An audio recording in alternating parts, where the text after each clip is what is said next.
Hello everyone, आज हम लोग डिस्कस करेंगे 2020 के क्वेश्चन पेपर को। ये एसएससी पेपर है थर्ड सेमेस्टर का।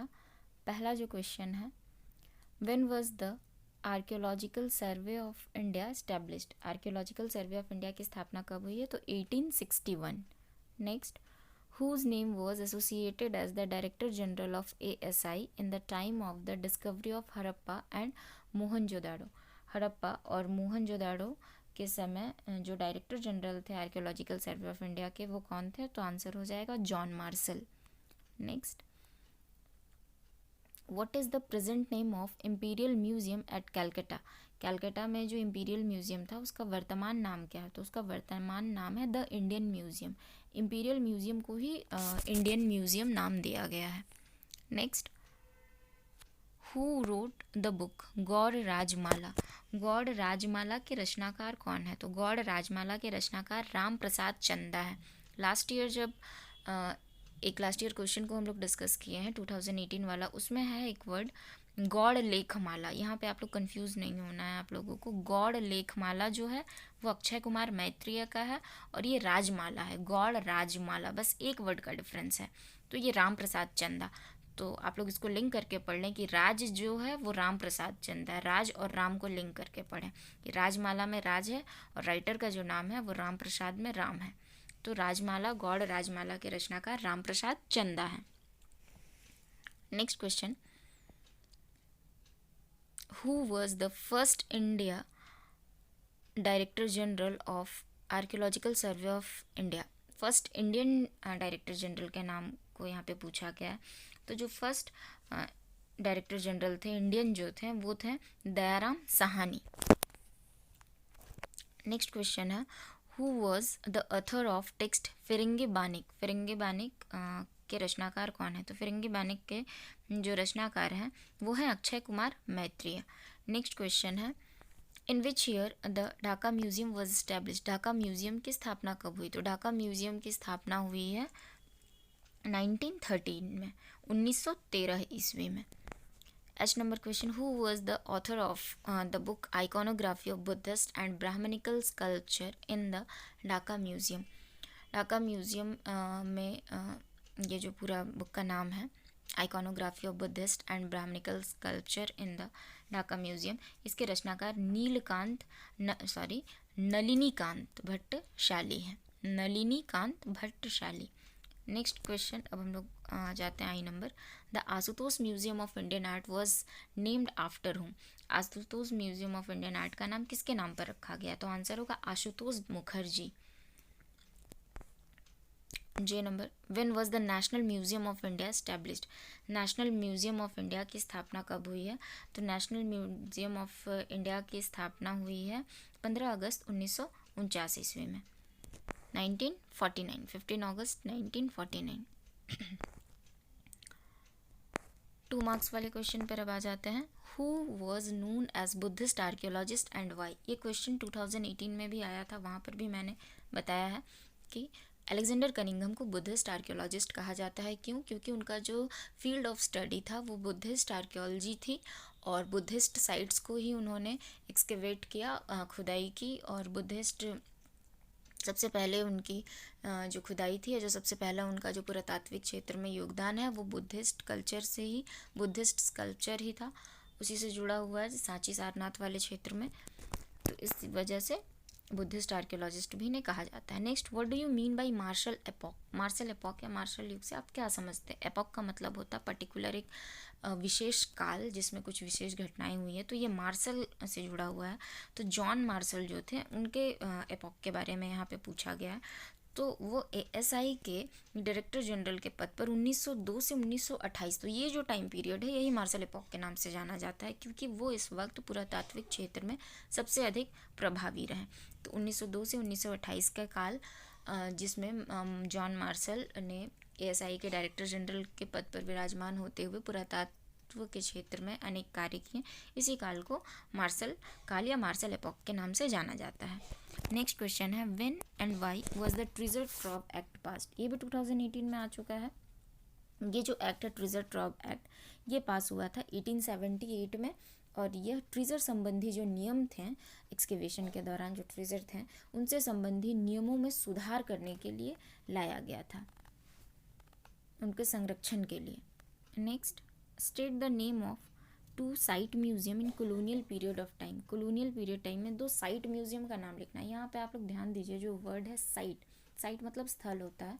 तो साइट म्यूजियम वो म्यूजियम थे जहाँ जिस स्थल पर खुदाई हो रही है, जिस क्षेत्र पर खुदाई हो रही है, जैसे सांची में खुदाई हो रही है, तो वहीं पे पास में ही, साइट के पास में ही एक म्यूज़ियम तैयार कर लिया जाता था, या फिर जो चीज़ें खुदाई से मिली है उनको संग्रह करना शुरू किया गया पास में ही, साइट के ही पास में, तो वहाँ पर एक म्यूज़ियम डेवलप हुआ, तो वही साइट म्यूज़ियम के नाम से जाना जाता है। तो जैसे सांची में है, आपका नालंदा में है, बहुत सारे साइट म्यूज़ियम है। सांची हो गया, नालंदा है, सारनाथ है, दिल्ली में भी, आगरा में भी है।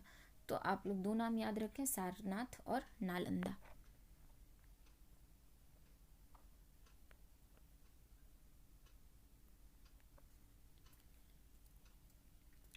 नेक्स्ट है, what was the basic object behind the publication of corpus inscriptionum indicarum series in 1879 onwards. 1879 के बाद जो कॉर्पस इंस्क्रिप्शन इंडिकेरम का पब्लिकेशन हुआ, उसका मुख्य उद्देश्य क्या था। तो पहले ये ध्यान दीजिए आप लोग, जो ये कॉर्पस इंस्क्रिप्शन इंडिकेरम है उसकी विषय वस्तु क्या थी। उसकी विषय वस्तु थी, अशोक के बारे में बहुत डिटेल में उससे पता चलता है, जैसे मौर्य काल, गुप्त काल और परवर्ती गुप्त काल के अभिलेखों का प्रकाशन किया गया था इसमें। तो इसका मुख्य उद्देश्य यही था, इस पर्टिकुलर टाइम पीरियड में जो भी पुरातत्व से जुड़े हुए स्रोत हैं उन्हें निखारना और उसे उसके द्वारा एक ऑथेंटिक हिस्ट्री का पुरातत्व के आधार पर या आर्कियोलॉजिकल सोर्सेज के आधार पर मोर प्रमाणिक जिसे हम कहते हैं, उस तरह के इतिहास को लिखने की कोशिश की गई, या उस समय के इतिहास को सामने रखने का कोशिश किया गया। तो यही इसका मुख्य उद्देश्य था। Next, mention the name of 2 Bengali archaeologist in the early of 20th century. Mention the name of 2 Bengali archaeologist in the early of 20th century. 20वीं शताब्दी के शुरुआती दौर में 2 बंगाली आर्कियोलॉजिस्ट का नाम लिखना है। तो आप इसमें रघाल दास बनर्जी का नाम लिख सकते हैं, राजेंद्र लाल मित्र का नाम लिख सकते हैं, और भी हैं, अक्षय कुमार मैत्री भी हैं, जिनका भी आप नाम चाहें लिखते हैं।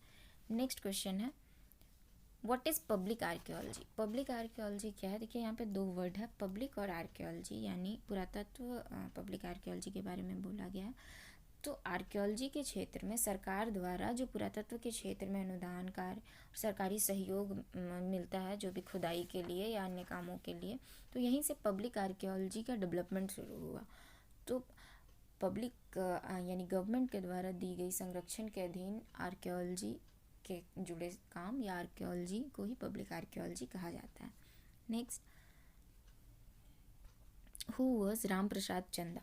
राम प्रसाद चंदा कौन है। तो राम प्रसाद चंदा जो है एक भारतीय पुरातत्ववेत्ता थे, समाजशास्त्री भी हैं, वो इतिहासकार भी थे।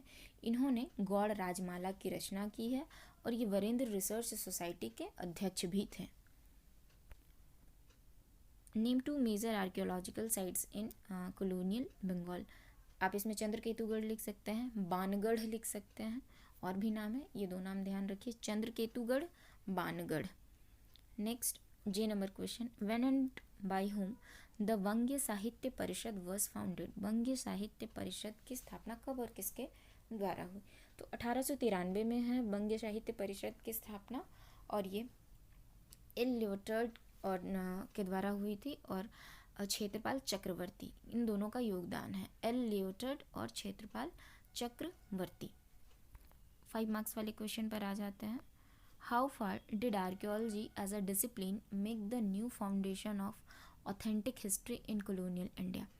कॉलोनियल इंडिया में किस प्रकार जो आर्कियोलॉजी था या पुरातत्व ने एक ऑथेंटिक हिस्ट्री के निर्माण में भूमिका निभाई। आपने आर्कियोलॉजी से जुड़ी जो भी चीज़ें पढ़ी हैं, यहाँ पर बस उस आंसर में आपको पुट करना है कि अलग अलग क्षेत्रों की खुदाई हुई, उनके नाम के साथ, उनके खोजकर्ता के साथ, और वहाँ के इतिहास को जाना गया। बस यहीं पर इस आंसर में पुट करना है।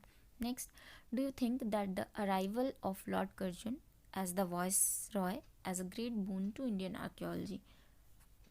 वॉइस रॉय बनकर जब लॉर्ड कर्जन भारत आए तो उन्होंने यहाँ पे बहुत सारे ऐसे काम किए हैं, तो उनके काम को ही यहाँ पर लिखना है। क्वेश्चन में कंट्रीब्यूशन रहे या उनका आगमन वरदान साबित हुआ कि नहीं, तो काम मेन उन्होंने क्या काम किया उसी से रिलेटेड क्वेश्चन है। उनके काम को आप दिखा दीजिए कि उन्होंने ये काम किया, तो हाँ वो वरदान साबित हुए यहाँ के लिए, विकास वो कर पाए आर्कियोलॉजी से जुड़े क्षेत्र में।